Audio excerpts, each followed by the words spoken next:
Hi, I'm Eliza. I built a tech startup while in high school, pouring every free hour into coding and growing it silently for years. My parents never understood what I was doing on my computer all those nights. They thought I was just playing games or chatting with friends. When college acceptance letters arrived, they sat me down and explained they'd given my entire college fund to my sister for her more practical nursing degree. 2 days later, I sold my company for $2 million, without telling them. Then, when they discovered my success and tried to claim they deserved credit for supporting my computer hobby, I bought my dream house and moved out without a forwarding address. That was the moment I realized sometimes the people who should believe in you the most are the ones who see you the least. Before we jump back in, tell us where you're tuning in from, and if this story touches you, make sure you're subscribed, because tomorrow, I've saved something extra special for you. Because what you're about to hear is what happens when overlooked. Daughters stop being overlooked. The fluorescent lights of Westridge High School's computer lab hummed above me as I hunched over the keyboard, the glow of the monitor illuminating my face in the otherwise dark room. It was nearly 7 p.m. on a Friday, and while most seniors were at the homecoming game or getting ready for the dance, I was debugging a payment processing integration for Campus Connect, the student networking platform I'd been building since sophomore year. Mr. Delaney, the computer science teacher, poked his head in. "Still at it, Eliza? You know I'm only supposed to let you stay after hours because you're helping with website maintenance." He made air quotes with his fingers, a knowing smile on his face. I returned the smile, grateful for his quiet support. "Almost done. This update goes live tonight." He nodded, understanding in his eyes. Mr. Delaney was one of the few people who really grasped what I was building. Not just a school project or a resume booster, but a legitimate business that was already generating revenue from 3 neighboring school districts. "Your parents picking you up?" he asked, keys jingling in his hand. I shook my head. "Mom and Dad took Haley to tour nursing schools this weekend. I'll walk home." "Again?" His forehead creased with concern. "That's the 3rd campus visit. This month." I shrugged, keeping my eyes on the screen. Haley's future is important. What I didn't say was how the contrast stung. My sister's college plans warranted weekend trips, brochures spread across our dining table, and endless discussions about potential career paths. My acceptance letters from MIT, Stanford, and Carnegie Mellon had been met with polite nods and immediate questions about scholarship opportunities.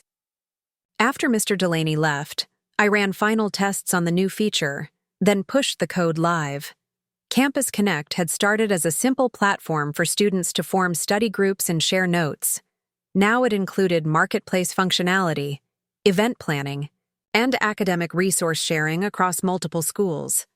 Monthly active users had just crossed 15,000 students. My phone buzzed with a text from Jason, my best friend and the only other person at Westridge who knew the full scope of what I was building. "Update live yet? Also, you're missing Davis face planting during halftime. Epic." I smiled, typing. "Back. Just launched. Save me some epic fails for Monday." "Any word from Archimedes Ventures?" My stomach tightened. I'd submitted Campus Connect to Archimedes, a venture capital firm specializing in education technology, 3 weeks ago. Their accelerator program was legendary for turning promising startups into industry disruptors. "Nothing yet," I replied, trying not to think about it. But of course, I thought about little else as I packed up my laptop and headed into the cool September evening. The streetlights were just flickering on as I walked the familiar route home, mentally rehearsing what I'd say when Archimedes called. How I'd explain the growth metrics, the scalability plan, the vision for expanding beyond high schools to universities. Our house was dark when I arrived, the silence both a relief and a weight. I made a sandwich and carried it up to my room, where 3 whiteboards covered with flowcharts and code snippets lined the walls. My parents assumed they were for school projects. They'd never asked for details. I checked my email before bed. Still nothing from Archimedes. then fell into an exhausted sleep, dreams filled with lines of code and user interface designs. Sunday evening, my parents' car pulled into the driveway. I was at the kitchen table. Textbooks spread out as cover while I worked on a new feature request from one of the school administrators. I quickly switched screens as the front door opened. "We're home," Mom called, her voice bright with the particular enthusiasm she reserved for Haley's accomplishments. My sister bounded in first, her blonde hair bouncing with her excitement. At 19, she was barely a year older than me, but seemed to exist in a different universe. One where cheerleading, social status, and conventional achievements mattered more than anything happening on a computer screen. "Eliza!" she squealed. "You should have seen the nursing simulation lab. They have these high-tech mannequins that breathe and have pulses and everything." Preparing and narrating this story took us a lot of time, so if you are enjoying it, subscribe to our channel, it means a lot to us. Now back to the story. I mustered a smile. "Sounds amazing, Hales." Dad followed, carrying Haley's overnight bag. He set it down and ruffled my hair like I was still 12. "Working hard, kiddo? Keeping those grades up?" "Straight A's," I confirmed, the same answer I'd given for years. They never asked to see my report cards anymore. They just assumed excellence was my baseline, expected rather than celebrated. Mom was the last in, already scrolling through her phone. "The financial aid officer at Lakeside was so helpful," she said to no one in particular. "He thinks with Haley's community service hours, she has a real shot at their merit scholarship." I nodded, though no one was looking at me. The familiar dynamic settled over the house like a well-worn blanket, comfortable for them, slightly suffocating for me. Later that night, as I was brushing my teeth, Haley leaned against the bathroom door frame in her pajamas. "So, have you decided where you're going next year? Mom said you got into some good tech schools." I spit into the sink. "Still weighing options. Depends on financial aid." She tilted her head. "But don't you have that college fund Grandpa started? The one. From when you were born." I froze, toothbrush halfway to my mouth. "What college fund?" Haley's expression shifted, realizing she'd said something she shouldn't have. "Oh, I thought you knew. Grandpa Mitch set up funds for both of us when we were babies. Something about tech stocks that did really well." A cold sensation spread through my chest. I never heard about any college fund. She backpedaled awkwardly. "Maybe I'm confused. Forget I said anything, okay?" But I couldn't forget. After Haley retreated to her room, I lay awake, staring at the glow-in-the-dark stars I'd stuck on my ceiling years ago. A college fund I'd never been told about? It didn't make sense. My parents had been telling me for years that I needed scholarships, that money was tight, that I should focus on affordable options. The next morning, I left for school early, my mind churning with questions I wasn't sure how to ask. The day passed in a blur until 7th period, when I was called to the guidance counselor's office. Ms. Rivera greeted me with a smile. "Eliza, good news. MIT is offering you a half-tuition scholarship. With your academic record, it's well-deserved." I tried to match her enthusiasm. "That's great." She frowned slightly at my muted response. "It's still going to be expensive, but with family contributions and some loans, we can make it work. I'll talk to your parents about the FAFSA and—" "Family contributions," I repeated. "Like from a college fund?" Ms. Rivera consulted her notes. "We haven't discussed specific funding sources with your parents yet, but most families have some savings set aside for education." I thanked her and left, a quiet determination settling over me. That night at dinner, I waited until the conversation naturally turned to Haley's college plans. "Lakeside wants me to come back for an overnight stay in their dorms," Haley was saying, twirling spaghetti around her fork. "They said it'll give me a better feel for campus life." Mom nodded approvingly. "We can drive up next weekend. I want to meet with that financial aid officer again, too." I set my water glass down carefully. "I heard from MIT today. They offered me a half-tuition scholarship. That's nice, honey, Mom said, barely glancing up. But even half of MIT's tuition is still a lot of money. Actually, I continued, my voice steadier than I expected, I was wondering about the college fund Grandpa Mitch set up for me. The one with the tech stocks? The table went silent. Dad's fork paused halfway to his mouth.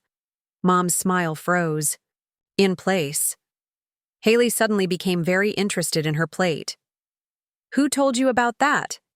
Dad finally asked, his voice carefully neutral. I didn't look at Haley. Does it matter? I'm going to college in 8 months. Shouldn't I know about funds that were set up for my education?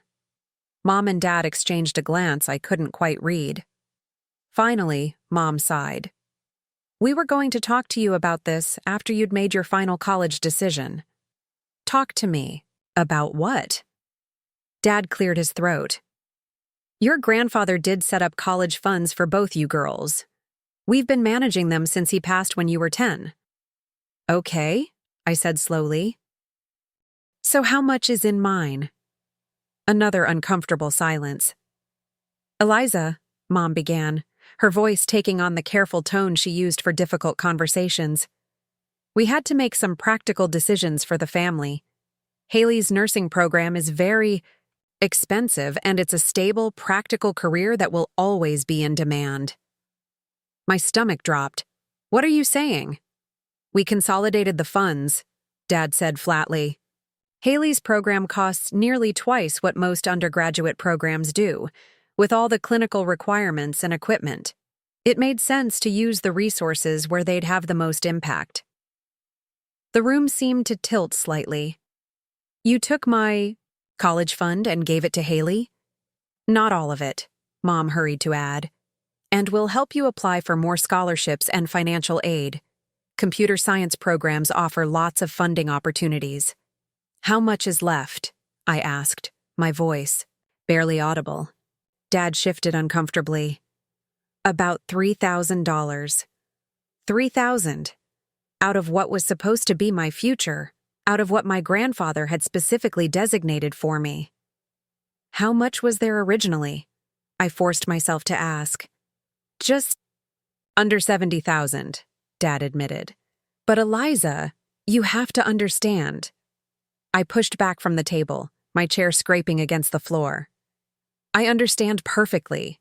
Haley's future matters. Mine is an afterthought. That's not fair, Mom protested. We're trying to be practical. You're so smart you'll get scholarships. Haley always needs, I cut in, surprising myself with the coldness in my voice. And I'm always expected to understand, to sacrifice, to make do. Haley looked up, her eyes wide. Eliza, I didn't know. It's not your fault, I said, meaning it. My sister hadn't asked for their favoritism. She just benefited from it. It's theirs. I walked out of the dining room, ignoring their calls to come back and discuss this reasonably. In my room, I closed the door and leaned against it, breathing deeply to steady myself. My phone buzzed in my pocket. I pulled it out, expecting a text from Haley. Instead, I saw an email notification that sent my heart racing. From Sarah Chen, Archimedes Ventures. Subject, Campus Connect, Interest in Acquisition. Meeting. My hands shook as I opened it. Dear Ms. Reynolds, after reviewing Campus Connect's metrics and growth trajectory, Archimedes Ventures would like to set up a meeting to discuss potential acquisition rather than our standard accelerator program. Your platform's engagement rates and expansion model have caught the attention of several educational technology companies in our network. Could you be available for a video conference this Wednesday at 4 p.m. EST to discuss valuation parameters and possible next steps? Best regards, Sarah Chen Partner, Archimedes Ventures. I read the email 3 times, making sure I wasn't misunderstanding. They didn't want to just invest in Campus Connect. They wanted to buy it. The timing was almost surreal. As one future collapsed, another possibility emerged. I sat at my desk, opened my laptop, and began preparing for the most important meeting of my life. The hurt and anger from dinner channeled into a laser focus as I compiled user statistics, growth projections, and feature roadmaps. I worked through the night, fueled by a new determination that had crystallized in the aftermath of my parents' revelation. When morning came, I moved through the house like a ghost. Mom tried to initiate conversation over breakfast, mentioning that we should finish our discussion from last night, but I simply nodded and left for school early. The next 2 days passed in a blur of preparation. I met with Mr. Delaney after school, explaining the situation in broad strokes. He listened with growing excitement, offering to help me prepare for the acquisition meeting. "This is bigger than just a college decision now, Eliza," he said, his eyes serious behind his glasses. "This could define your career trajectory before you even start college." "If I even go to college," I found myself saying. The words surprised me as soon as they left my mouth, but they felt right somehow. Wednesday afternoon arrived. I told my parents I was staying late for a coding club meeting, then set up in Mr. Delaney's empty classroom. He had arranged to be absent, giving me privacy for the video call. I wore the single blazer I owned, purchased for a debate tournament last year. My hands trembled slightly as I connected to the video conference. But when Sarah Chen's face appeared on screen, a calm settled over me. This was my world. I understood it in a way my family never had. "Eliza, thank you for joining us," Sarah began. She introduced 2 other people on the call, the CEO of EduSync, a leading educational technology company, and a legal advisor from Archimedes. "We've been tracking Campus Connect's growth for several months," Sarah continued. "What particularly impresses us is how you've created natural expansion across school districts without traditional marketing spend." The meeting lasted nearly 2 hours. They asked pointed questions about user retention, technical architecture, and scaling challenges. I answered each one with a confidence that grew as the conversation progressed. This wasn't like trying to explain to my parents why I spent so much time coding. These people understood the value of what I'd built. Finally, they reached the moment I'd been both anticipating and dreading. "Based on our analysis and EduSync's interest in integrating your platform into their ecosystem, we're prepared to make an offer," Sarah said, her expression serious. "EduSync is offering $4.2 million for complete acquisition of Campus Connect, with a 2-year contract for you to continue development as part of their team should you choose to accept." The number hung in the air between us. $4.2 million. More money than I had ever imagined having access to at 18. More than enough to pay for any college I wanted to attend. More than enough to never have to rely on my parents again. "The offer includes provisions for your continuing education," the EduSync CEO added. "We understand you're in your senior year of high school and considering top computer science programs. We're prepared to work with your schedule, whether that means part-time remote work during college or a gap year to focus on transition and development." I took a deep breath. "I'm interested, but I'd like my own legal advisor to review the contract before making a final decision." Sarah smiled approvingly. "Absolutely. We'll send over the preliminary paperwork tonight. Take the time you need to review it properly." After the call ended, I sat alone in the darkening classroom, the weight of the opportunity settling around me. $4, $2 million, freedom, validation, everything my parents had never given me. Mr. Delaney knocked gently. Before entering, "How did it go?" I looked up at him, still processing. "They offered $4.2 million. His eyes widened, and he dropped into the chair beside me. "Eliza, that's extraordinary." He paused, studying my face. "What will you tell your parents?" A strange calm settled over me. "Nothing, not yet." He frowned slightly. "They're your legal guardians, for the contract." "I turn 18 next week," I cut in. "I can wait to sign." Understanding dawned in his eyes. He didn't know the details of what had happened with my college fund. but he'd seen enough over the years to understand the dynamic at home. "You'll need a lawyer," he said finally. "I have a former student who practices contract law. She owes me a favor. Let me call her." The next week was the strangest of my life.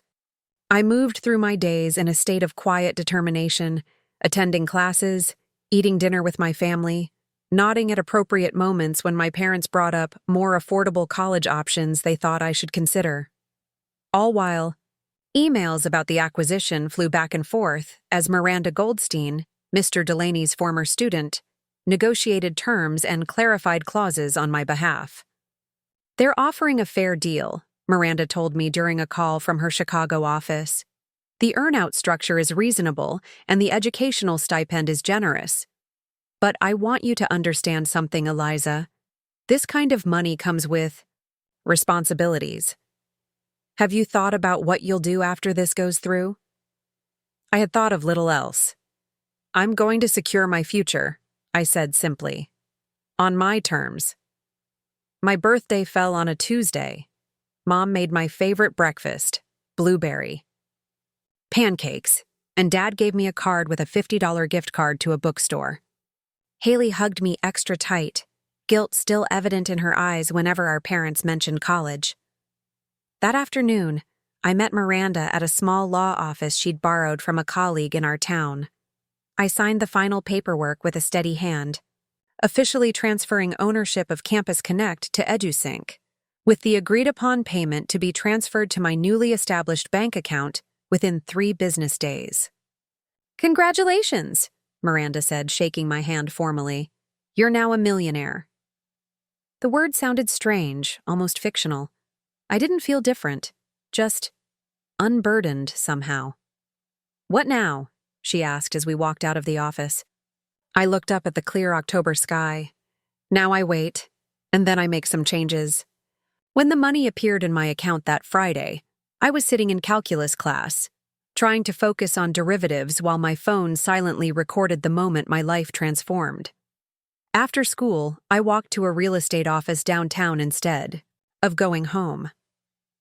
"I'd like to see properties in the area," I told the surprised agent at the front desk. "Single-family homes, move-in ready." She looked at me dubiously. "Are your parents meeting you here, or?" I met her gaze directly. "I'm 18 and I'm looking to buy. I can provide proof of funds if necessary." 2 hours and one very surprised real estate agent later, I had scheduled viewings for the following day. I texted my parents that I was staying at a friend's house for a study session and spent the night in a hotel, using the time to create a detailed plan for what came next. By Sunday evening, I had made an offer on a modest 3-bedroom house in a quiet neighborhood across town. The seller, eager to close quickly, accepted my offer to pay in cash with an expedited closing process. I returned home that night to find my parents sitting in the living room, identical expressions of concern on their faces. "Where have you been?" Mom demanded. "You haven't been answering our texts since Friday." "I've been busy," I said, setting my backpack down. "Making plans?" Dad's brow furrowed. "What plans? Is this about college?" "Eliza, we know you're upset about the funding situation, but running off all weekend isn't going to solve anything." I looked between them, these people who had raised me but never really seen me, who had redirected my future without consultation, who had always treated my pursuits as less valuable, less worthy of investment. "I'm moving out," I said simply. Mom laughed nervously. "Don't be ridiculous. You're still in high school." "I bought a house," I continued, my voice level. "Closing is on Thursday. I'll finish the semester remotely." Their stunned silence would have been comical under different circumstances. "That's impossible," Dad finally sputtered. "You can't buy a house. You don't have—" "I sold my company," I interrupted, "for $2 million. The words hung in the air like smoke. Mom's hand went to her throat, Dad's face drained of color. "What company?" he asked weakly. "Campus Connect, the project I've—" been working on for the past 3 years whenever you thought I was just playing on my computer. On the one that's been used by 15,000 students across 4 school districts, the one you never once asked about. Haley appeared in the doorway, drawn by the tension in our voices. Eliza, what's going on? I turned to include her in the conversation. I built something valuable, Haley, something that matters. And when I sold it, I decided to use the money the way our grandfather intended, for my future. But $4 million? Mom whispered, as if saying it too loudly would make it disappear. Dad seemed to recover slightly, his expression shifting from shock to something almost calculating. Why didn't you tell us? We could have helped you, guided you. This is a family matter, and we— No, I cut him off, the word sharp and final. This isn't a family matter. Not anymore. You made it clear where I stand when you took my college fund without asking, when you decided my future wasn't worth investing in. That's not what happened, Mom protested, her voice rising. We were trying to be practical. Haley's nursing program was more important than my dreams, I finished for her. You've made that abundantly clear for years. The difference is, now I don't need your approval or your support. The room fell silent. Haley's eyes were wide with shock and something that might have been admiration. You can't just leave, Dad said finally. You're still our daughter. I softened slightly at that. I am. And maybe someday when you're ready to see me, really see me, we can have a relationship as adults. But right now, I need space to build my life without your expectations or limitations. We've supported you, Mom insisted, tears forming in her eyes. We've always— You supported what you understood, I corrected her gently, and you never tried to understand what mattered to me. I walked past them, headed upstairs to begin packing. Haley followed me to my room, closing the door behind her. Is it true? She whispered. All of it? I nodded, pulling out a suitcase from under my bed. I didn't know about the college fund, she said, sitting on the edge of my desk. Not until recently, I swear. I believe you. And I did. Haley had benefited from our parents' favoritism, but she hadn't orchestrated it.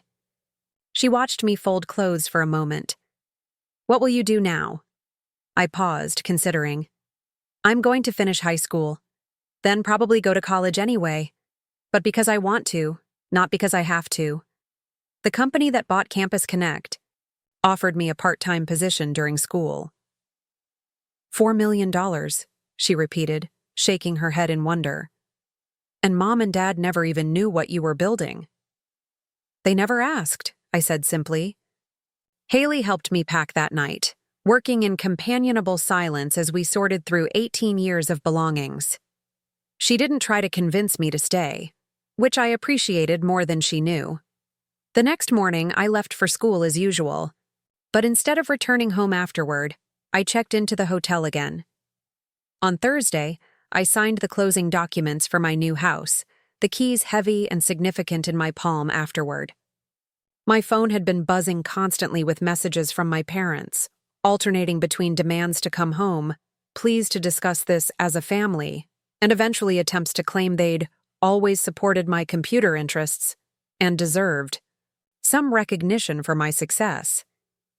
I didn't respond to any of them. The day I moved into my new house, only Haley knew the address. She helped me carry in the few boxes I'd packed, looking around the empty rooms with obvious curiosity. It's so grown up, she commented, opening kitchen cabinets. I smiled, setting down a box of books. I have some furniture being delivered tomorrow. Nothing fancy, but enough to start. She turned to face me, leaning against the counter. Are you scared? The question gave me pause. Was I? There had been so much determination driving me forward that I hadn't stopped to examine the emotion underneath it. Not scared, I decided finally. Just ready for whatever comes next. Haley nodded, then reached into her bag and pulled out a small wrapped package. "Happy belated birthday. Real gift this time, not just Mom and Dad's lame card." I unwrapped it to find a simple wooden plaque, the kind you hang on a wall. It read, "The best view comes after the hardest climb."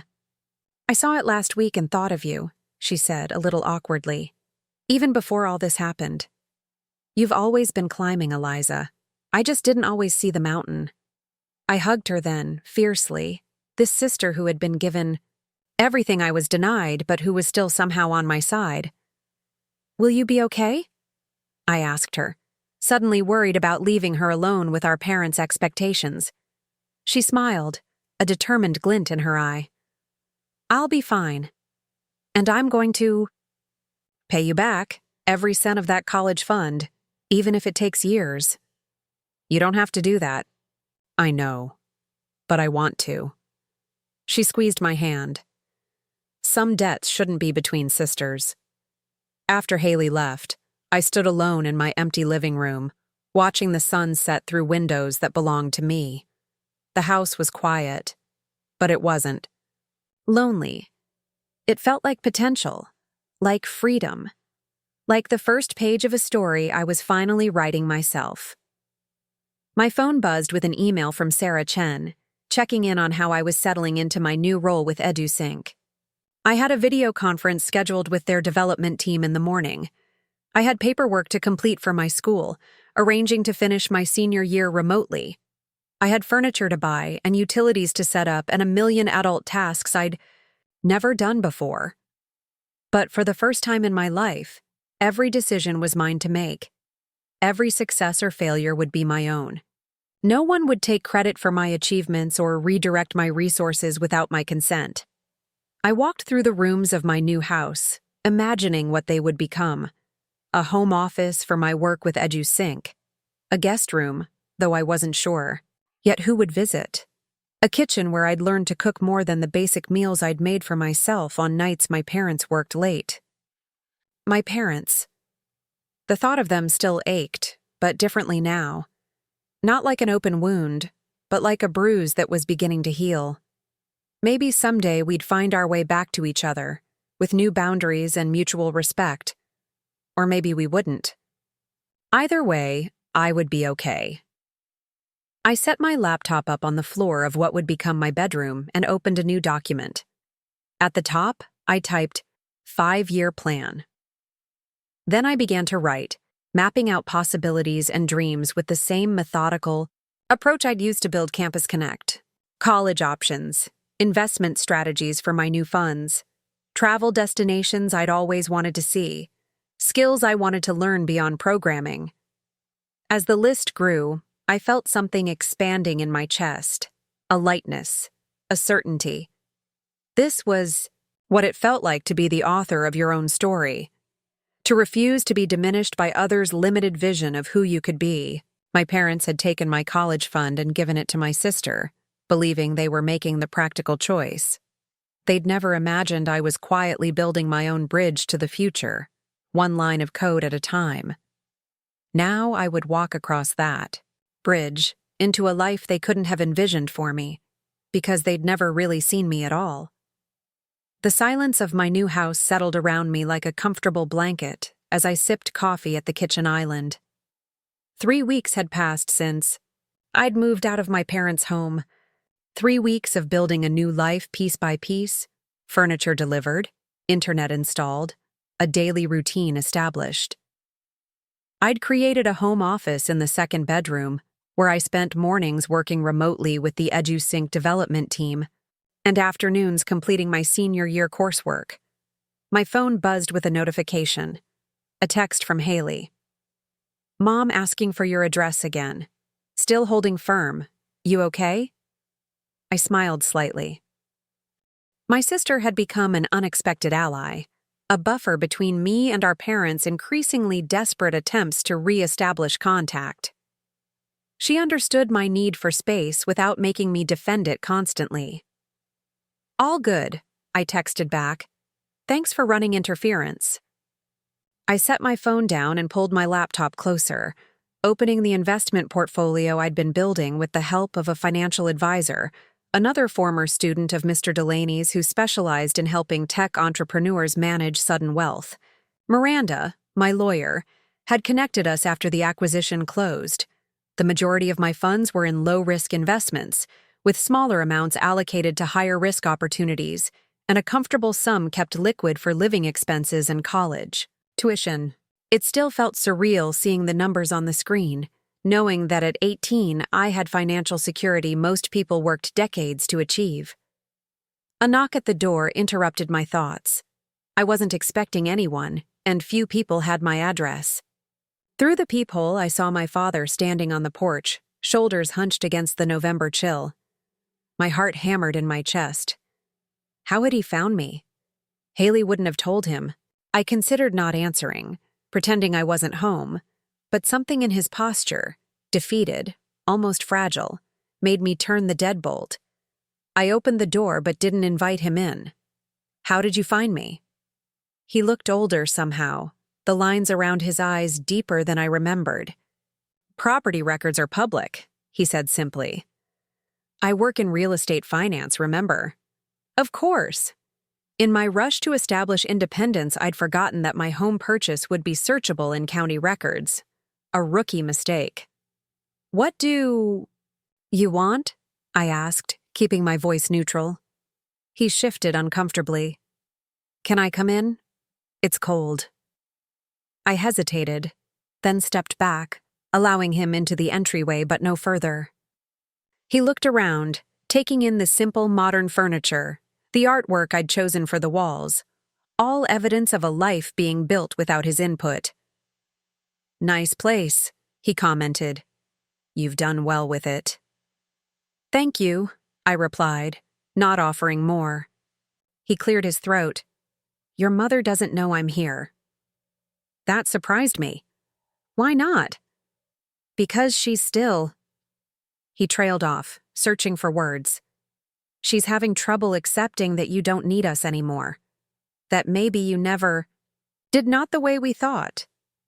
I crossed my arms. I'm still waiting to hear why you're here. He reached into his jacket pocket and pulled out an envelope. This is your portion of the college fund. He held it out to me. What's left of it? Anyway, it's not much, but it's rightfully yours. I looked at the envelope but didn't take it. I don't need it. I know that. A flicker of something, pride, regret, crossed his face. But I need to give it to you. It's not about the money anymore. I understood then. This was his attempt at atonement, a symbolic gesture to ease his conscience. I took the envelope, not for the money inside, but because refusing it would only prolong this interaction. Is that all? I asked. He seemed to deflate slightly. Eliza, can we talk? Really talk? There's so much your mother and I didn't understand, didn't try to understand, but we'd like to now. Now that I'm worth acknowledging, you mean. The words came out sharper than I'd intended, but I didn't retract them. Dad flinched.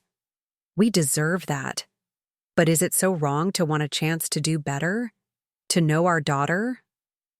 I studied him, trying to see past the familiar features to the person underneath. Had he changed in these 3 weeks? Or was this just another form of manipulation? Another attempt to claim ownership of my success after dismissing my potential for years? I need time, I said finally. This isn't something we can fix with one conversation, or even several. He nodded slowly. We can give you time, but please don't cut us out completely. Whatever mistakes we made, and there were many, we're still your parents. Biology doesn't entitle you to a relationship, I replied quietly. That has to be earned. Something shifted in his expression. A recognition, perhaps, that the dynamic between us had fundamentally changed. I was no longer the daughter seeking approval. If we were to have any relationship moving forward, it would be on my terms. I understand, he said, his voice rough with emotion. When you're ready, if you're ready, we'll be here. After he left, I stood in the entryway for a long time, the envelope heavy in my hand. Inside was a check for $3,217.42, the remnants of what should have been my educational foundation. Now it was barely enough for a semester's worth of textbooks. I placed the check on my desk, uncertain whether I would ever cash it. The gesture itself, the acknowledgement of wrongdoing, was both more and less than I had expected from my father. My phone rang. Sarah Chen's name flashed on the screen. "Eliza, good timing," she said when I answered. "I'm in town unexpectedly for a conference and wondered if you'd be free for dinner. The EduSync integration team has some ideas they'd like your input on." "I'd like that," I said, grateful for the distraction. That evening, over pasta at a downtown restaurant, Sarah and two EduSync executives walked me through their vision for expanding Campus Connect into college markets. Their enthusiasm was contagious, and soon I was sketching interface improvements on napkins, debating user acquisition strategies, and proposing feature enhancements. "You know," said Marcus Powell, EduSync's chief product officer, "most founders struggle to let go after an acquisition. They hover, resist changes, fight the integration process. But you're already thinking beyond your original vision." I set down my fork, considering his observation. I built Campus Connect because I saw a need and had the skills to fill it. But I never saw it as my life's work, more like the first chapter. Sarah smiled approvingly. "That perspective will serve you well. Many successful entrepreneurs get trapped by their first success, unable to move beyond it." "Speaking of moving beyond," Marcus said, leaning forward slightly, "have you given more thought to our suggestion about deferring college? The team values your input, and a gap year working directly with us could be invaluable experience." I had been considering their offer. The original acquisition agreement included provisions for me to work part-time while attending college, but recently, they'd proposed a full-time position for a year before I began my degree. "I'm still weighing options," I answered honestly. "Part of me feels like I've earned my place at MIT or Stanford after working so hard for admission, but I'm also aware that traditional education paths aren't the only route to where I want to go." "You've already proven you can build something valuable without a degree," Sarah pointed out. "College will always be there. This particular opportunity might not be." As we walked back to our cars after dinner, Sarah handed me a business card with a handwritten note on the back. "This is my personal cell number," she said. "Not just for work matters. I've been where you are, young, suddenly successful, navigating complex family dynamics. If you ever need someone to talk to who understands, I'm here."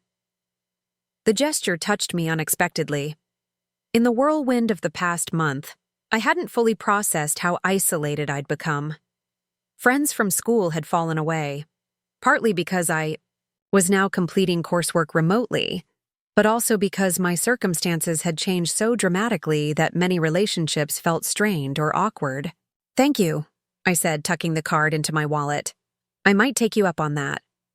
Later that night, as I prepared for bed, my phone lit up with a text from an unknown number. "Eliza, it's Mom. Your father gave me your number. I know you need space, but I miss you. When you're ready to talk, I'll listen. Really listen this time. Love you." I stared at the message, conflicting emotions churning inside me. Part of me wanted to block the number immediately.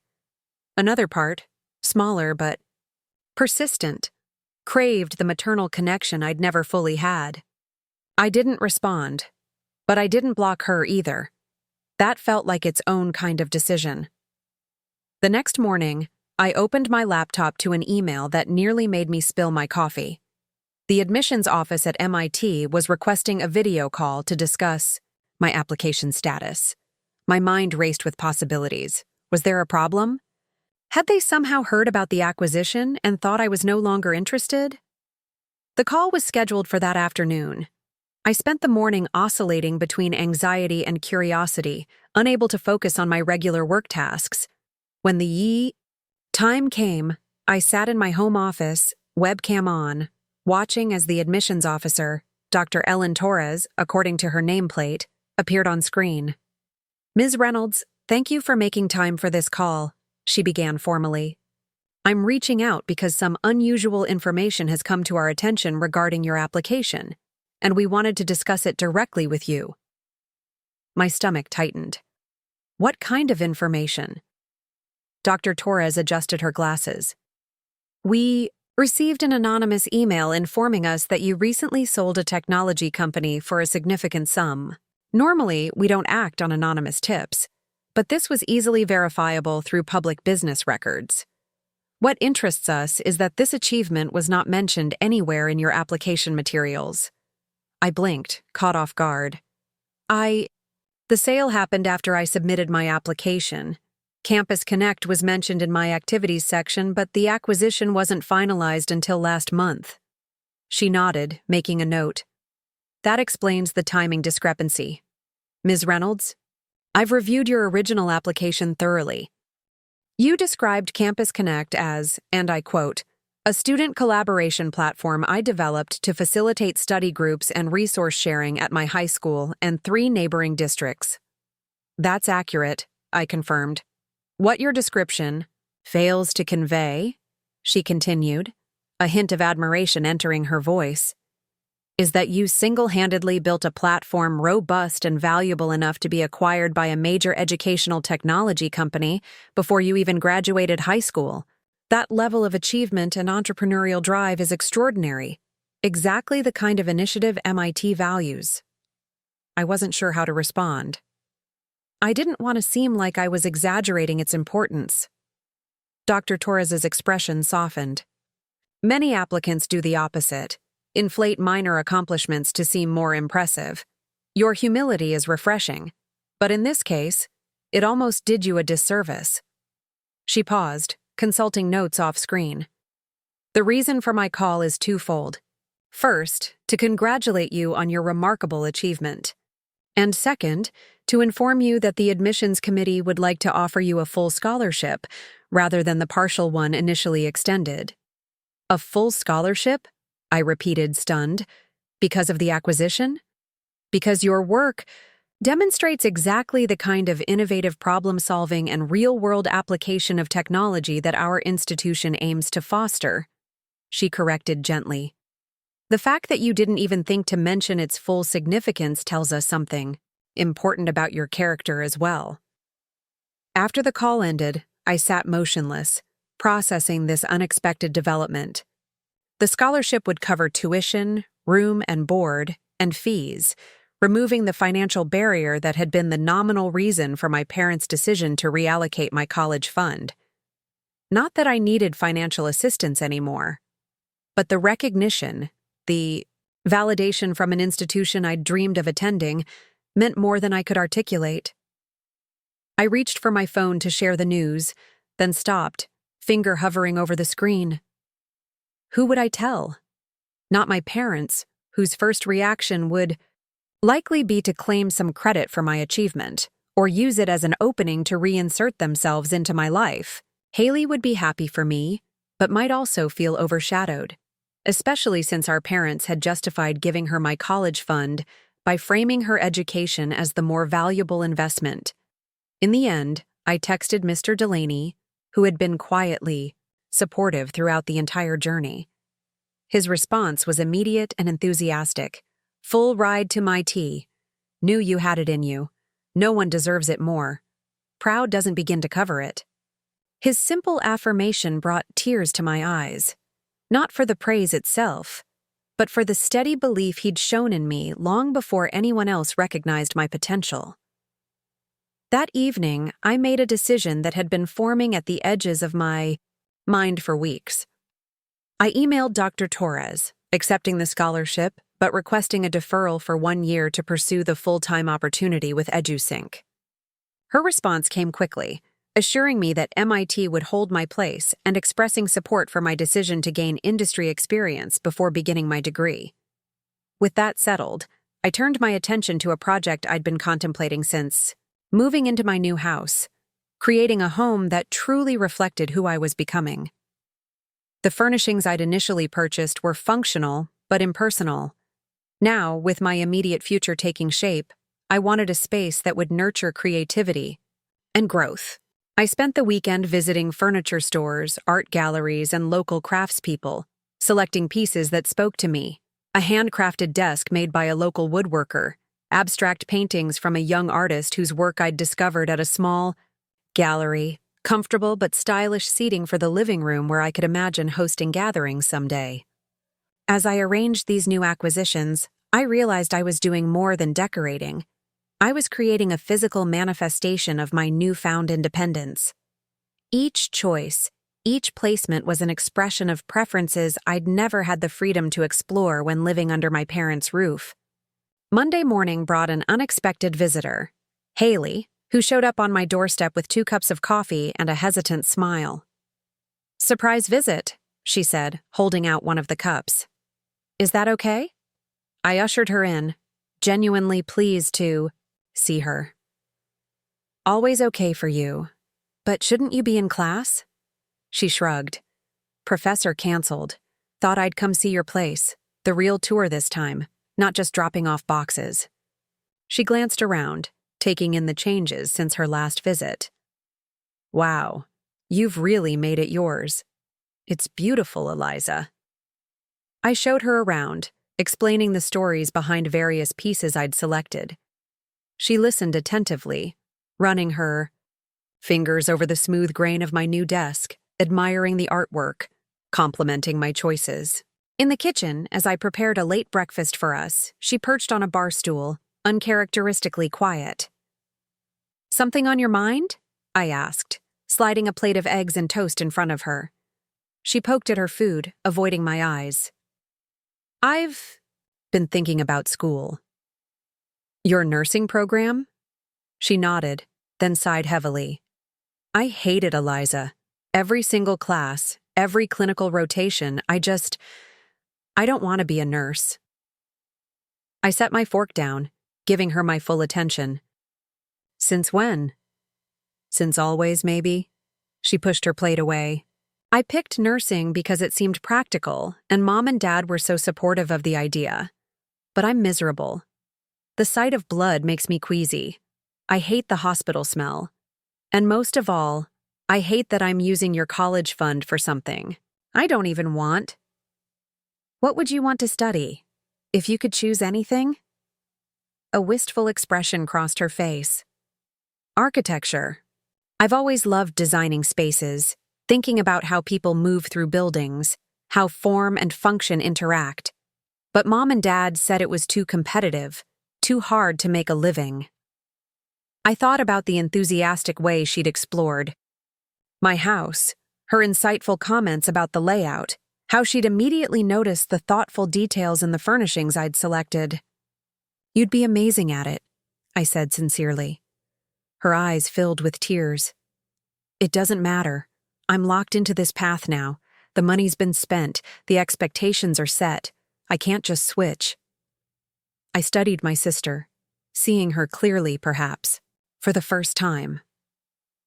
Haley had always seemed like the golden child, confident, charismatic, effortlessly achieving in the areas our parents valued. But sitting here in my kitchen, I recognized the same trapped feeling I'd experienced for years. The difference was that Haley had been caught in a gilded cage, one that looked like privilege from the outside but was no less constraining. "Actually," I said slowly, "you can switch, if that's what you really want." She looked up, confusion, mingling with hope. "How?" "The nursing program tuition is non-refundable at this point, and transferring to an architecture program would mean starting over." "I could help you," I offered. "Financially, I mean. Consider it an investment in your actual future, not the one Mom and Dad prescribed for you." "I couldn't ask you to." "Do that," she protested. "Not after what they did with your money." "You're not asking. I'm offering." I reached across the counter to squeeze her hand. "And it's not about the money, Haley. It's about breaking the cycle. They pushed you into a path that doesn't fit who you are. just like they dismissed what mattered to me. We both deserve better. She was quiet for a long moment, tears streaming down her face. I don't want to be like them, she whispered finally. Taking from you, using you. This would be different, I assured her. This would be your choice, your passion, and my willing support, not something taken without consent. We spent the rest of the morning researching architecture programs, calculating costs, and drafting a plan for her transition. As she prepared to leave, she hugged me tighter than usual. You know what's ironic? She said. They gave me your money because they thought my future was more valuable. But you're the one who ended up with the resources to create the future you wanted. And now you're offering to help me find mine. After she left, I sat alone in my living room, reflecting on the unexpected turn our relationship had taken. Growing up, Haley and I had never been particularly close, separated not just by the year between our ages, but by the different spaces we occupied in our parents' estimation. Now, ironically, their favoritism had created the circumstances that were bringing us together as adults, as allies rather than competitors. That night, I received another text from my mother. Haley mentioned she visited you today. She seemed happier than I've seen her in months. Whatever you said to her, thank you. I miss that smile. I miss yours too. For the first time, I typed a response. She has her own path to find, just like I did. I hesitated before hitting send, uncertain whether I was ready to open even this small channel of communication. But thinking of Haley, of how our individual struggles against our parents' expectations had shaped us both, I pressed the button. The response came minutes later. I'm beginning to understand that. Both of you deserved better from us. It wasn't an apology, not really, but it was an acknowledgement. A first step toward the humility that might someday make a relationship possible. As I prepared for bed, I realized that the day had shifted something fundamental in my outlook. I had moved out to claim independence, to escape the limitations my parents had placed on me. But independence wasn't just about separation, it was also about choice, including the choice to help others find their own freedom. My success had given me more than financial security. It had given me the power to break patterns, to offer options where none had existed before. For Haley, that meant the chance to pursue her passion for architecture. For me, it meant defining a new kind of relationship with my family, one based on mutual respect rather than obligation. The quiet house no longer felt like a refuge from my past, but like the foundation for a future I was actively building, not just for myself, but for the connections that mattered most. Spring sunshine poured through the windows of my home office as I reviewed the latest integration metrics. For Campus Connect, 6 months had passed since the acquisition, and the platform had expanded to 27 college campuses across the country. My gap year working full-time with EduSync was halfway complete, and the experience had been more educational than I could have imagined. My phone chimed with a calendar reminder. Lunch with Sarah, 12:30 p.m. I smiled, gathering my laptop. And notes. What had begun as professional mentorship had evolved into something deeper, a friendship with someone who understood the unique challenges I faced as a young woman navigating sudden success in the tech world. The restaurant was a small bistro downtown, the kind of place where business was conducted over artisan salads and sparkling water. Sarah was already seated at our usual corner table, reviewing something on her tablet. She looked up as I approached, her expression brightening. There she is, the wunderkind whose code is revolutionizing how Gen Z collaborates, she said with a warm smile, standing to greet me. I rolled my eyes good-naturedly. Hardly. The EduSync development team deserves most of the credit for the college expansion. Always deflecting praise, she noted, gesturing for me to sit. One of these days you'll learn to own your contributions. The core architecture, your architecture, is what made the expansion possible. Over lunch, we discussed upcoming features and integration challenges, but I could tell Sarah had something else on her mind. Finally, as we finished our meals, she set her fork down and fixed me with an evaluative look. "I have a proposition for you," she said, "one that might alter your plans for the coming year." I raised an eyebrow. "I'm listening." Archimedes Ventures is launching an incubator program specifically for young founders, those under 25 who've already had a successful exit but want to build something new. She slid a sleek brochure across the table. "We're calling it Phoenix Initiative. 10 participants, full funding, mentorship from serial entrepreneurs, and a dedicated workspace in San Francisco for 12 months. My heart quickened. "And you want me to apply?" "I want you to lead it," she corrected. "Not as a participant, but as a program architect and mentor. You'd work directly with me to design the framework, select participants, and guide the first cohort." I stared at her, momentarily speechless. "Sarah, I'm 18. I haven't even started college yet. Most of these applicants will be older than me, with more experience."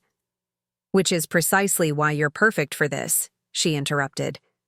"You've accomplished what most founders twice your age only dream of. You understand the unique pressures young innovators face, and most importantly, you have the technical expertise combined with a natural instinct for mentorship." "How could you possibly know that about me?" She smiled. "I've watched you work with the integration team. You don't just solve problems, you teach others how to solve them. That's rare, especially in someone your age."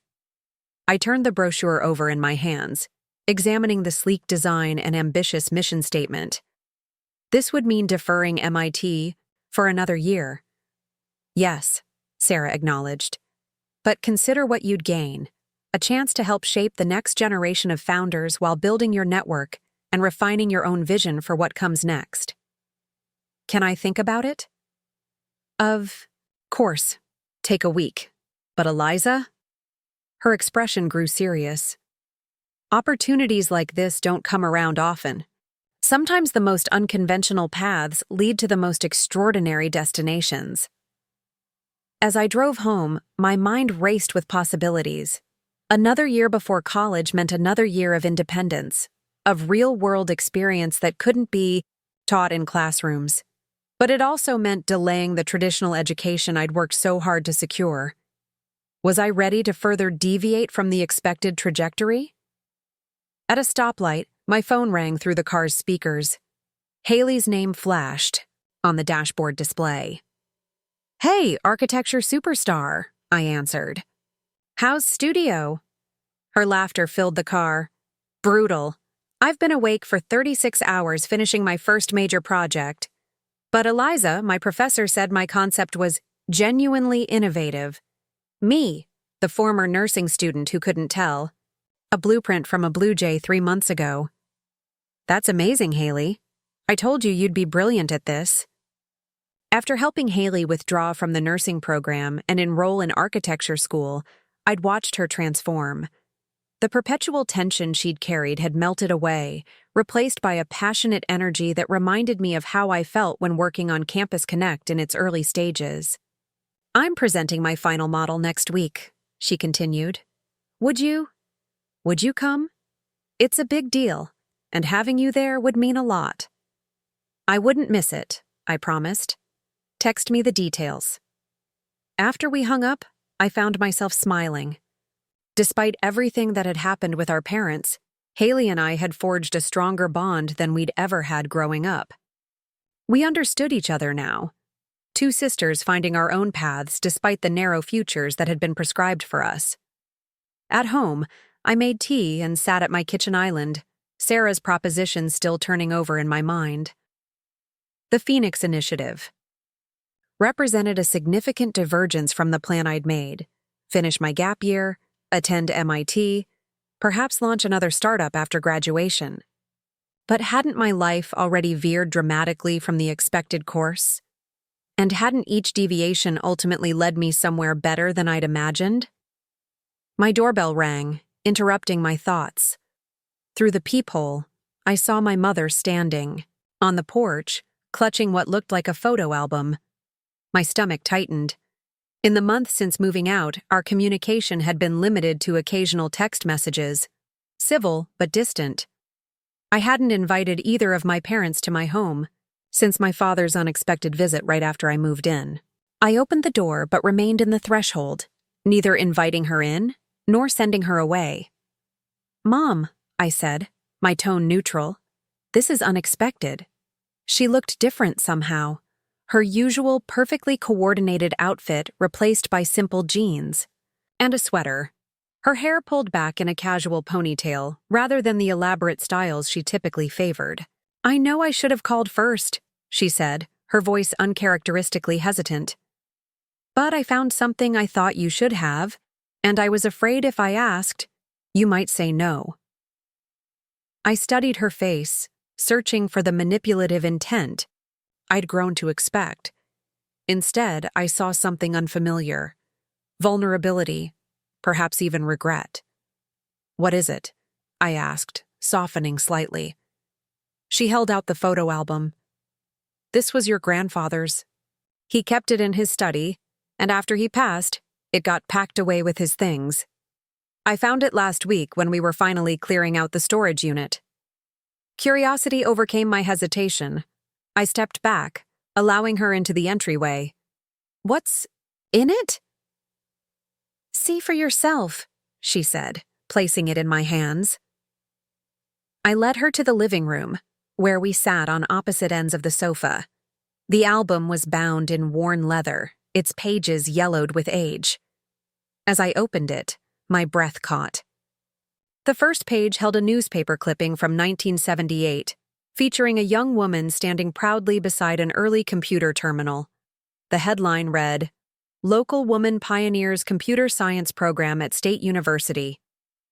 "That's Grandpa's sister, your great-aunt Margot," Mom said softly. "She was one of the first women to graduate with a computer science degree from the university. Your grandfather adored her." I turned the pages slowly, finding more clippings, photographs, and handwritten notes chronicling Margot's career in technology, from her first programming job to her eventual position as a systems architect for a major technology firm in the 1990s. "I never knew about her," I murmured, tracing a photograph of a confident woman with my grandfather's distinctive eyes. "You never mentioned her." Mom's gaze dropped to her hands. "By the time you were born, Margot and your grandfather had lost touch. Family disagreements, the kind that seem important until someone's gone. She passed away when you were a toddler." "But why show me this now?" She was quiet for a moment, seeming to choose her words carefully. "When you sold your company, when you moved out, I was hurt and confused. But mostly, I was ashamed. Because I realized we'd done to you exactly what my father's parents did to Margot, dismissed her passion as unimportant, pushed her toward more suitable pursuits."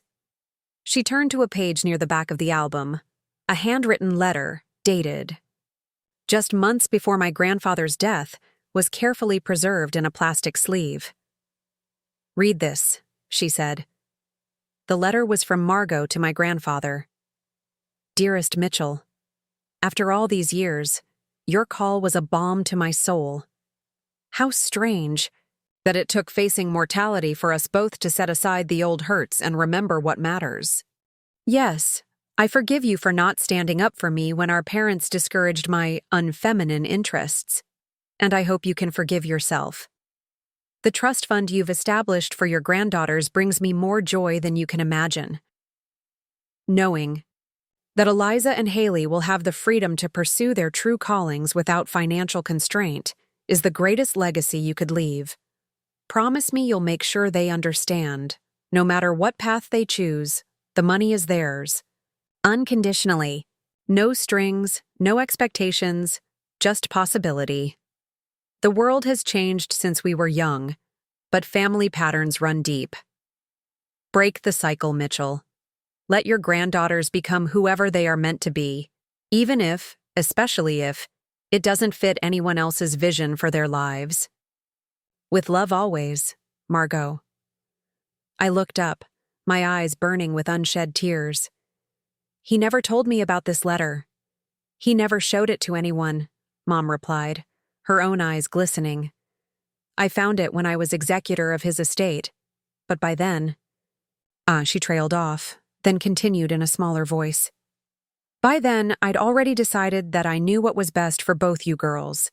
I convinced your father that we should manage the funds, make the practical choices." She shook her head. "I became my grandparents, imposing limitations disguised as love." I closed the album gently, processing this revelation. My grandfather had intended the college fund as a gift of freedom, not a tool for control. And somewhere, in my genetic lineage was a woman who had broken barriers in the very field that called to me, a relative I'd never known existed. "Why didn't you ever tell me about Aunt Margot?" I asked.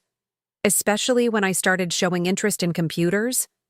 Mom's expression crumpled with what looked like genuine remorse. "Because seeing you hunched over that keyboard reminded me of her, and of how my parents had treated her passion as something trivial, unfeminine. I didn't want to admit that I was doing the same thing to you." She paused, wiping away a tear. It was easier to focus on Haley, whose interests I understood, than to face the fact that I was repeating a painful family pattern. We sat in silence for several minutes, the weight of generations of misunderstanding hanging between us. Finally, I spoke. "Thank you for bringing this to me," I said, my voice steady. "It matters, knowing where I come from, that there's a precedent for who I am." She nodded, seeming to understand that while this didn't erase the hurt, it offered context I'd never had before.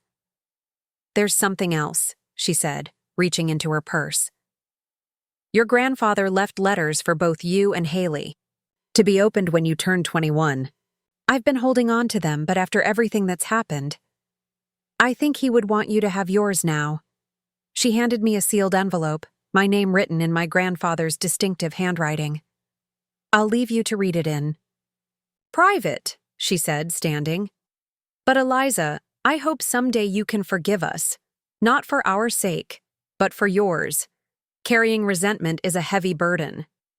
After she left, I sat for a long time with the unopened letter in my hands, trying to reconcile this new information with the narrative I'd constructed about my family.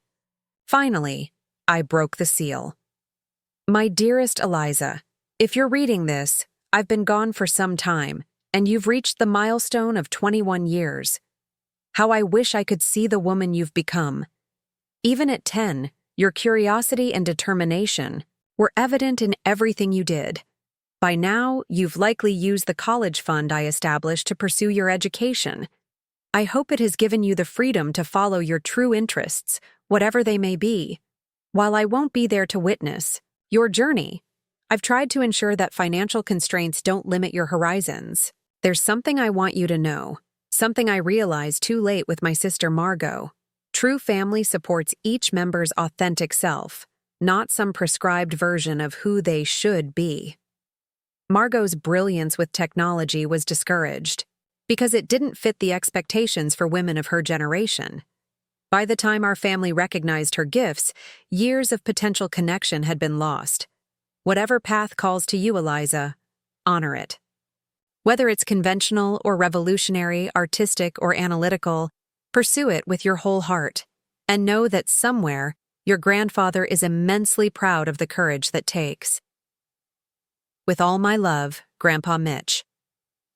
I folded the letter carefully, a complex blend of emotions washing over me. Grief for the grandfather who had tried to protect my future, anger at my parents for betraying his intentions, but also, unexpectedly, a sense of connection to a family legacy I hadn't known existed, a lineage of people who had challenged expectations and forged their own paths. The next morning, I called Sarah. "I'm in," I told her. "The Phoenix Initiative sounds like exactly where I need to be right now." "Wonderful," she replied, her enthusiasm evident even through the phone. "What changed your mind so quickly?" I glanced at the photo album and letter on my coffee table. Let's just say I discovered I come from a line of people who chose unconventional, paths. It's in my DNA to break molds. The following week brought Haley's architecture presentation. I arrived at the university building early, finding a seat in the back of the studio space where student projects were displayed on pedestals. Haley stood next to her model, a striking concept for a community art center built into a hillside, incorporating natural elements and sustainable materials. As she presented her design to the faculty panel, her passion radiated from every gesture, every thoughtfully chosen word. This was a Haley I'd never fully seen before, confident in her element, articulating complex ideas with clarity and conviction. The professors nodded approvingly, asking insightful questions that she handled with unexpected poise. After the presentations concluded, she rushed over to me, eyes bright with excitement. "What did you think? Be honest."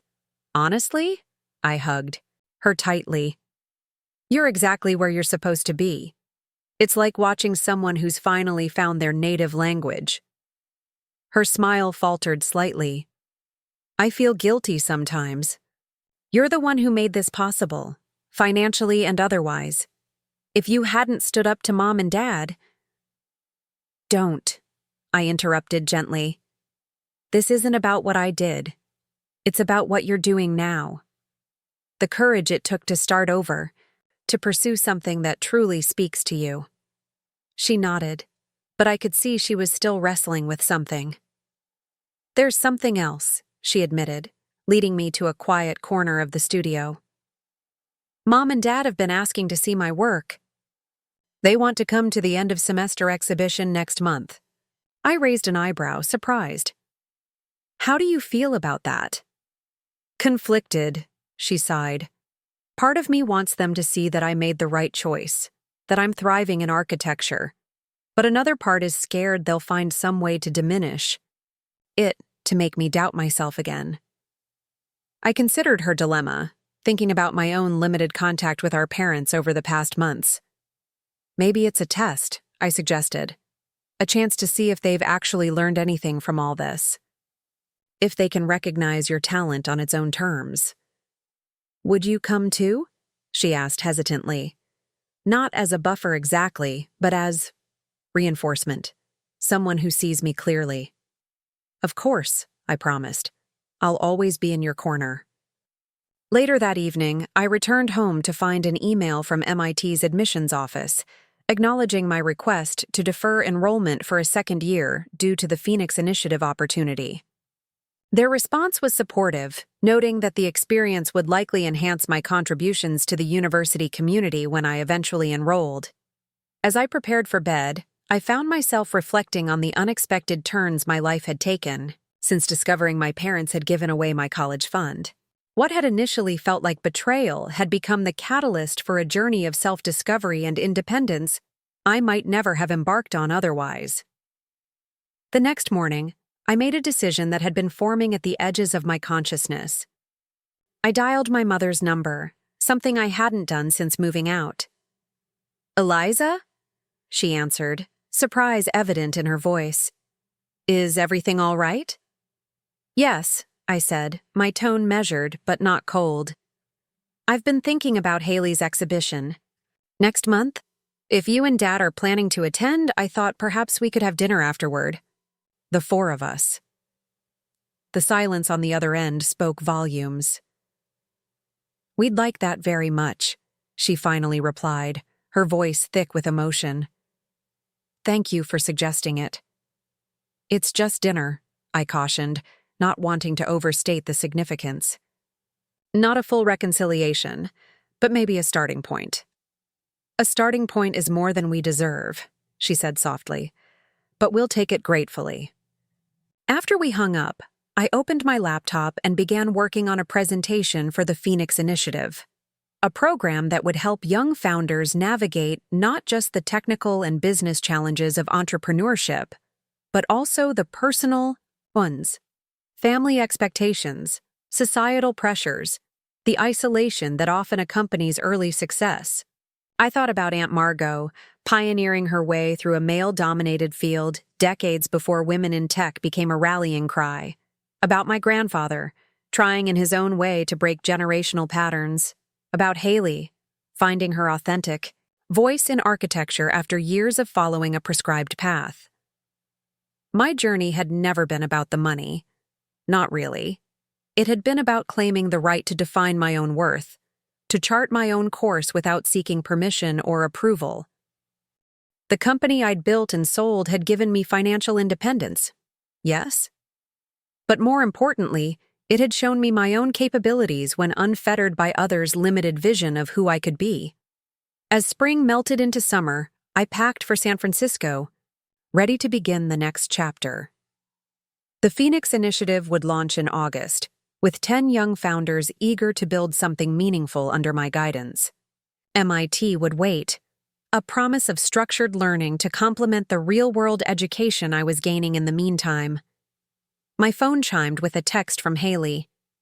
Just helped Mom set up video chat on her new laptop. She wants to see your new place. In SF when you get settled. Baby steps? I smiled, typing back. Baby steps.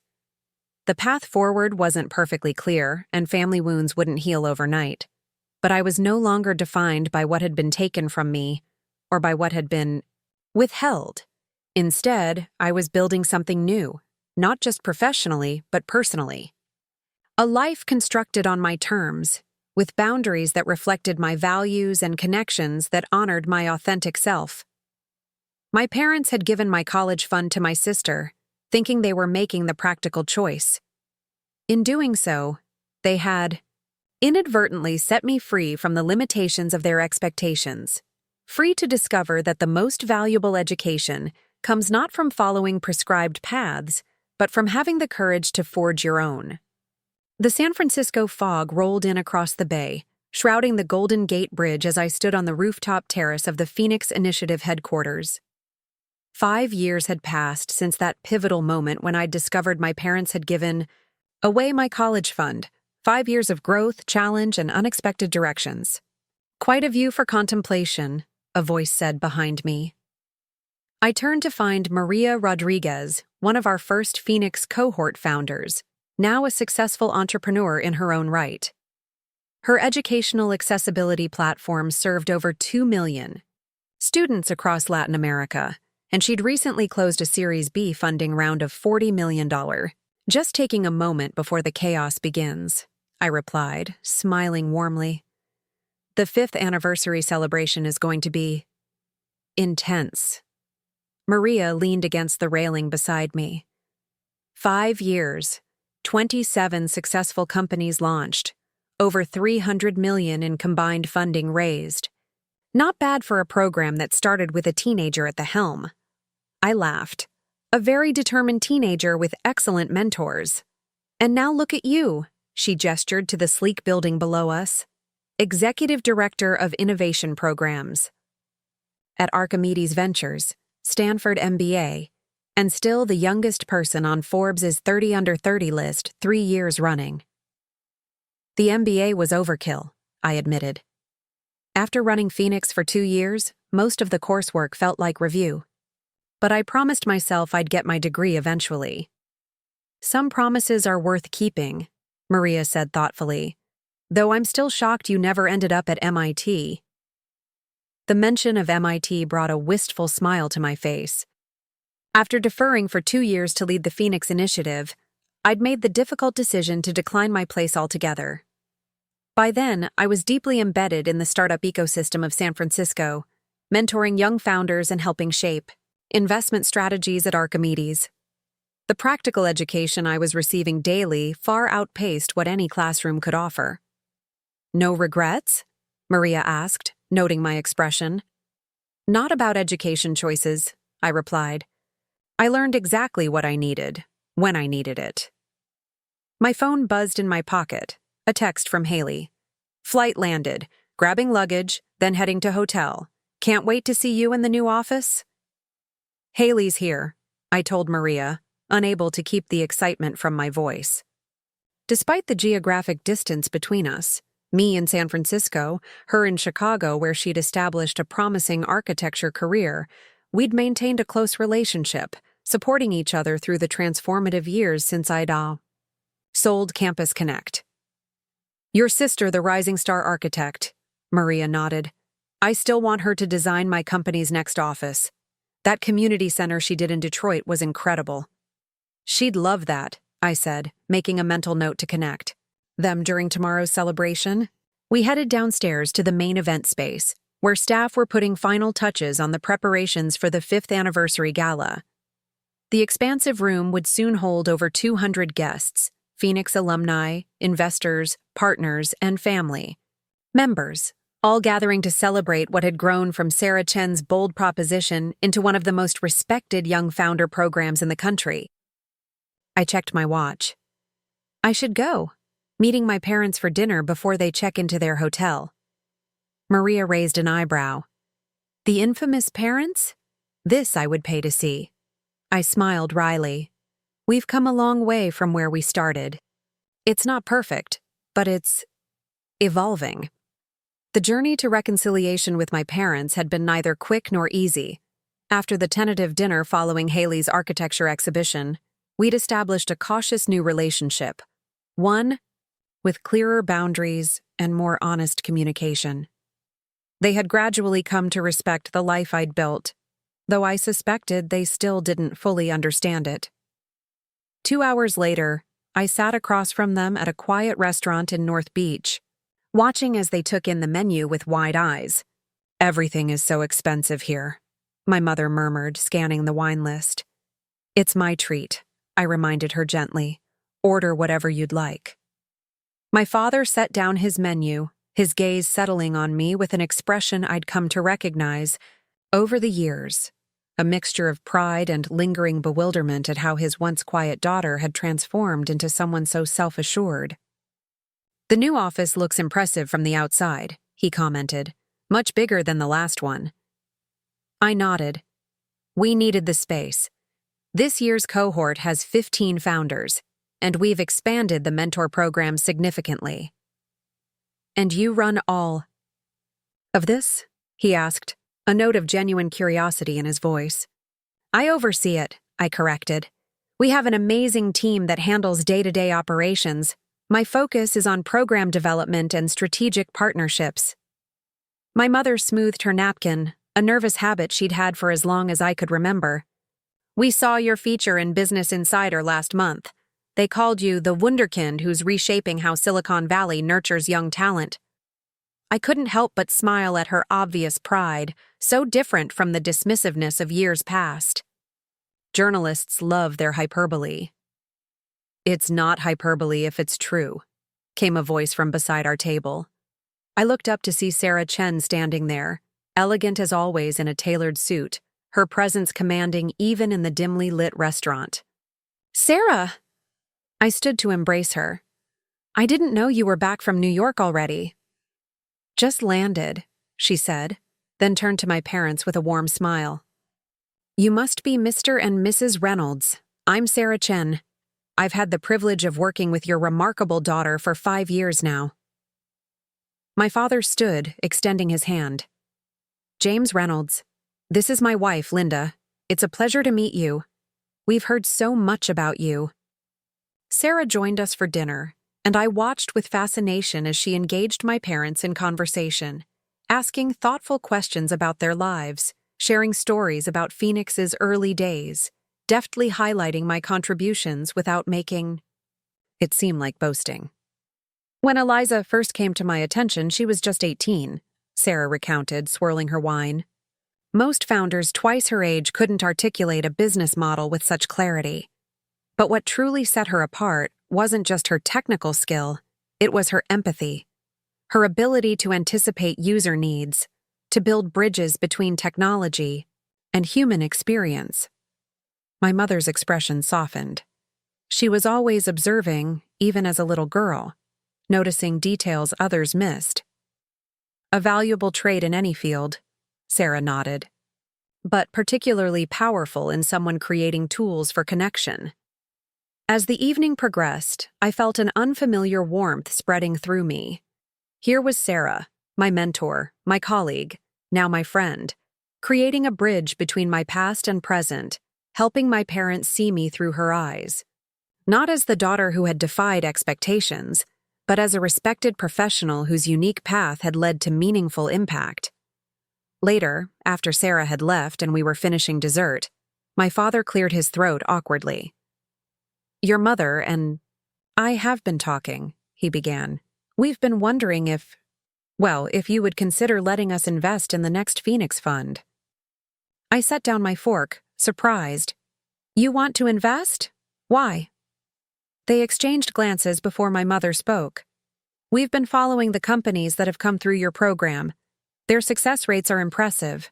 But more than that," she hesitated. "We want to be part of what you're building, in some small way." A complex emotion washed over me. Not quite forgiveness, not quite reconciliation, but something adjacent to both. They were trying to speak my language, to engage with my world on its own terms rather than trying to reshape it into something more familiar. "The minimum investment is significant," I warned them. My father nodded. "We've done our research. We sold the house last year and downsized to a condo. The proceeds, plus some of our retirement savings, we'd like to put it toward something meaningful. Something that might help other young people find their way, even if their parents don't understand their vision at first." The irony wasn't lost on me. The house they'd once given to my sister, the one I'd silently paid the mortgage on for years, was now being converted into an investment in the future I'd created for myself. "I'll connect you with our investment team," I said finally. "They can walk you through the process." Walking back to their hotel afterward, my mother linked her arm through mine, a tentative gesture that I allowed. "We're so proud of you, Eliza," she said softly. "I know we didn't always show it the right way, but we are." "Thank you," I replied, meaning it despite the complicated history between us. "It means something to hear you say that." Back in my apartment that night, I found Haley curled up on my sectional sofa, her architectural blueprints spread across the coffee table despite her supposed vacation status. "Can't stop working even for a sister reunion?" I teased, dropping my keys in the bowl by the door. She looked up with a grin. "Says the woman who just had dinner with our parents and Sarah Chen instead of picking me up from the airport." I collapsed beside her on the sofa. "Fair point. How was your flight?" "Delayed, crowded, typical." She gathered her blueprints, setting them aside. "How was dinner with the parents? Civil?" "Better than civil," I admitted. "Almost." "Nice?" "They want to invest in the Phoenix Fund." Haley's eyebrows shot up. "Seriously? With what money?" "They sold the house." She let out a low whistle. "Wow, that's symbolic." "Isn't it?" I shook my head, still processing the evening. 5 years ago, I would have said it was impossible. Them supporting what I've built, me accepting that support. "People change," Haley observed. "Or at least they can if they're willing to face hard truths about themselves." She paused, studying me. "You've changed too, you know. You're softer around the edges. Less angry." I considered this. Not softer. More. Secure, maybe. When you know your own worth, you don't need to prove it at every turn. The next morning dawned bright and clear, the fog retreating just in time for the Phoenix Anniversary Gala. The event space transformed overnight into a showcase of innovation, each cohort represented by interactive displays highlighting their companies and impact. I arrived early, walking the perimeter to check final details. In one corner, a video wall displayed testimonials from Phoenix alumni. In another, a timeline marked key milestones from the program's evolution. The central area held tables for the luncheon, surrounding a small stage where speeches would take place. Sarah found me adjusting one of the displays. "Everything looks perfect," she assured me. "Today is about celebrating, not stressing over minutia." "Force of habit," I admitted, stepping back to take in the full effect. "It's hard to believe. We've come this far in 5 years. I knew we would, she said confidently. From the moment you accepted my proposal to help create this program, I knew it would exceed expectations, just like you have. Guests began arriving shortly after noon. Founders, mentors, investors, and family members mingling in a vibrant cross-section of the innovation ecosystem we'd cultivated. I circulated through the crowd, introducing connections, answering questions, accepting congratulations with a grace I'd developed over years of public-facing leadership. My parents arrived with Haley, all dressed in their finest. I watched from across the room as they took in the scope of the event, the prominence of the attendees, the tangible evidence of what I, had built. Your family clean. Up nicely, Maria commented, appearing at my elbow. Your sister's definitely got that creative professional vibe going on. I smiled, noting Haley's architect-chic outfit compared to our parents' more conservative attire. She's always had better style than the rest of us. As the formal program began, I took my place beside Sarah at the head table. The first part of the program featured short presentations from each cohort year, highlighting their company's growth and impact. The energy in the room built with each success story shared, each milestone celebrated. Finally, Sarah approached the podium. 5 years ago, Archimedes Ventures took a chance on an unconventional idea, a program specifically designed for founders under 25 who had already achieved a successful exit but wanted to build something even greater. We believed these young innovators deserved specialized support, mentorship tailored to their unique challenges, and a community that understood their journey. She paused, scanning the room.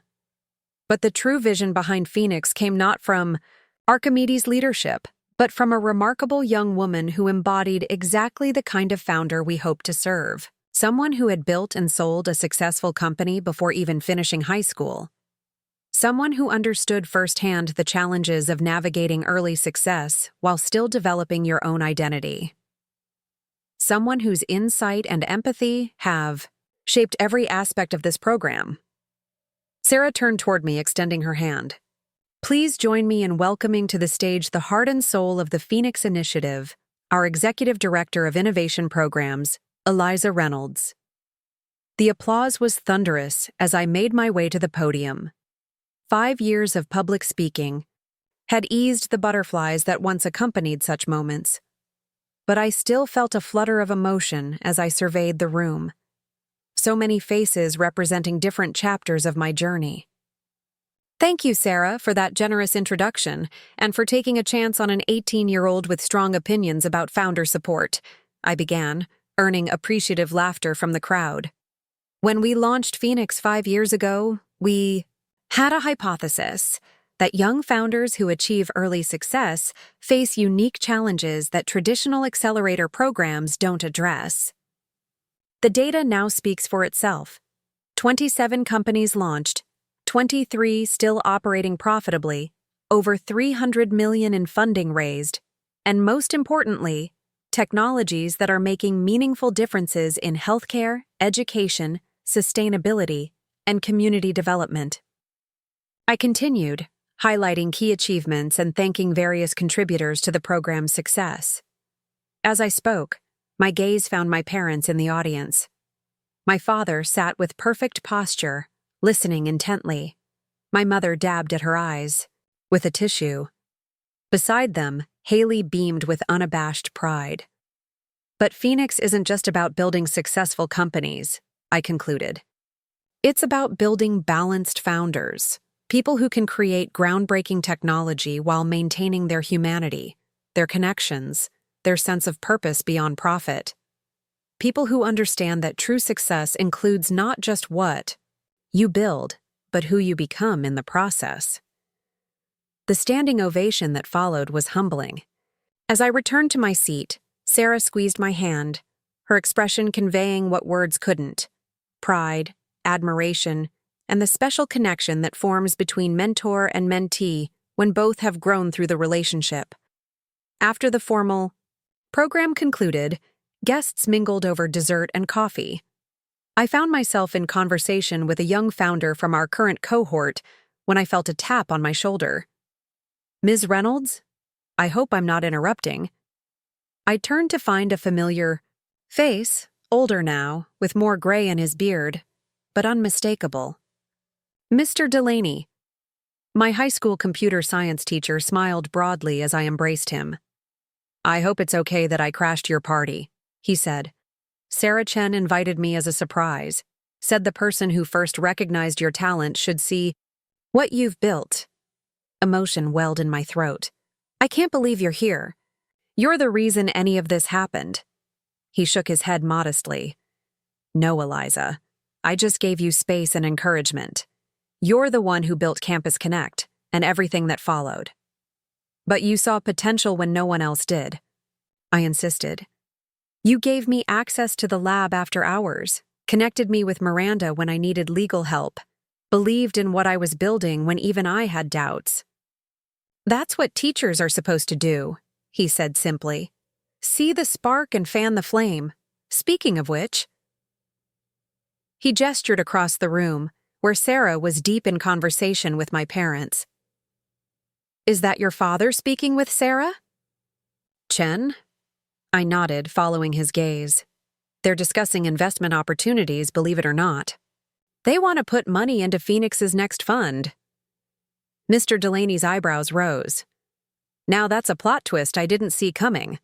Last I heard they were something of a cautionary tale in your keynotes." I laughed softly. "They've evolved. We all have." I studied his face, noting the new wrinkles around his eyes. "Are you still teaching?" "Semi-retired," he replied. "I consult for a few educational technology companies, including EduSync, actually. They brought me on to help integrate Campus Connect features into their broader platform. The student networking component you designed is still the gold standard, you know." Pride warmed my chest at this unexpected connection. "I'd love to hear more about that. Are you in town for a few days?" As we made plans to meet for lunch later in the week, I caught sight of Haley approaching with a tall man I didn't recognize. "Eliza, there you are," she called, pulling her companion forward. "I want you to meet Marcos Alvarez.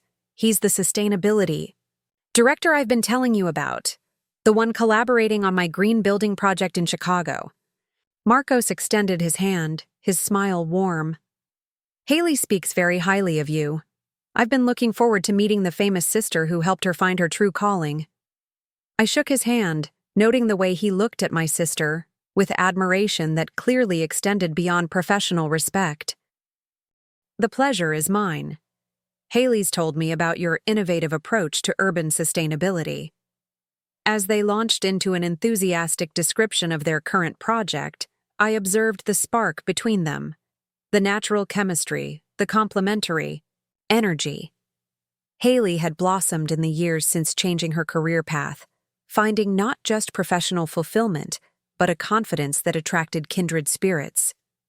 The afternoon stretched into evening as conversations flowed, connections formed, and plans emerged. When the last guest finally departed, I found myself on the rooftop terrace once again, this time joined by Sarah, Mr. Delaney, Haley, my parents, and a few core team members for a private toast. Sarah raised her glass as the sun began to set, over the bay, bathing the city in golden light. To Phoenix, past, present, and future. "To Phoenix," we echoed, glasses clinking in the twilight.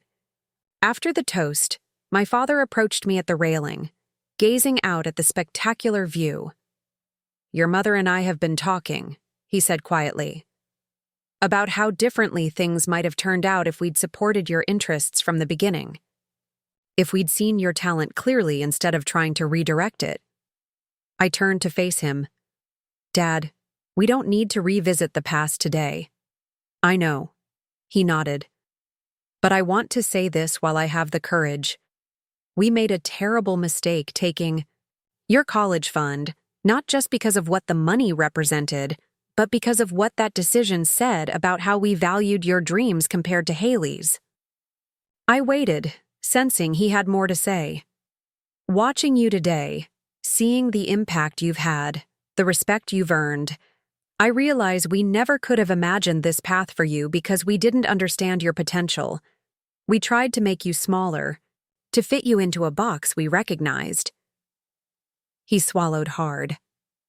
I'm sorry, Eliza. Truly sorry. And immensely proud of the woman you've become despite our limitations. The sincerity in his voice touched something deep within me, a wound that had scarred over but never fully healed. Thank you for saying that, I said softly. It matters, even years later. We stood in companionable silence for a moment before he spoke again. Sarah mentioned you're launching a new initiative, taking Phoenix International? I nodded, grateful for the shift to safer ground. We're starting with programs in Singapore and Berlin next year. The need for young founder support transcends borders. Will you be traveling to help set them up? Extensively, I confirmed. It's important that the Phoenix culture translates correctly, even as we adapt to different startup ecosystems. He smiled, a hint of wonder in his expression. From a high school computer lab to international expansion in 5 years. Extraordinary. Later that night, after everyone had gone and the cleanup crew had departed, I remained alone on the rooftop, reflecting on the day's events. My phone buzzed with a text from an unknown number. Ms. Reynolds, this is Emma Liu from the MIT Alumni Association. We're preparing a feature on Roads Not Taken, successful alumni who deferred or declined admission, but found noteworthy paths. Sarah Chen suggested we contact you about your journey from admitted student to entrepreneurial mentor. Would you be willing to share your story for our publication? I smiled at the circular nature of life's journey. The prestigious institution I'd once desperately wanted to attend was now reaching out to me, not as a student, but as an example of unconventional success. As I typed my affirmative response, I thought about the cascade of events that had led me here. My parents giving away my college fund had seemed like the ultimate betrayal at 18. Yet without that catalyst, I might never have sold Campus Connect. When I did, might never have met Sarah. Might never have helped create Phoenix. Might never have discovered the true extent of my capabilities outside traditional academic pathways. The lights of San Francisco sparkled below me, a constellation of possibilities. In the morning, I would begin preparations for Phoenix's international expansion. Next month, I would speak at a global education technology conference. By year's end, we would welcome a new cohort of young founders with world-changing ideas. My parents had given my college fund to my sister, believing they were securing the more valuable future. In doing so, they had inadvertently freed me to create something far beyond what any of us could have imagined. Not just a successful career, but a movement that was reshaping how the world nurtures young innovation. Sometimes I reflected as I gazed out at the city I now called home. The greatest gifts arrive disguised as disappointments. The moments that seem to diminish us can instead reveal our true dimensions, if we have the courage to stand tall in the aftermath, to build something new from the rubble of broken expectations. 5 years ago, I had stood in my parents' dining room, hearing that my educational foundation had been given away without my consent. Tonight, I stood atop a building that housed a program I had helped create, one that had already changed hundreds of lives and would continue to ripple outward long after this anniversary celebration. The college fund had been meant to launch one future. Its absence had launched 1,000. Up next, you've got 2 more standout stories right on your screen. If this one hit the mark, you won't want to pass these up. Just click and check them out. And don't forget to subscribe and turn on the notification bell so you don't miss any upload from us.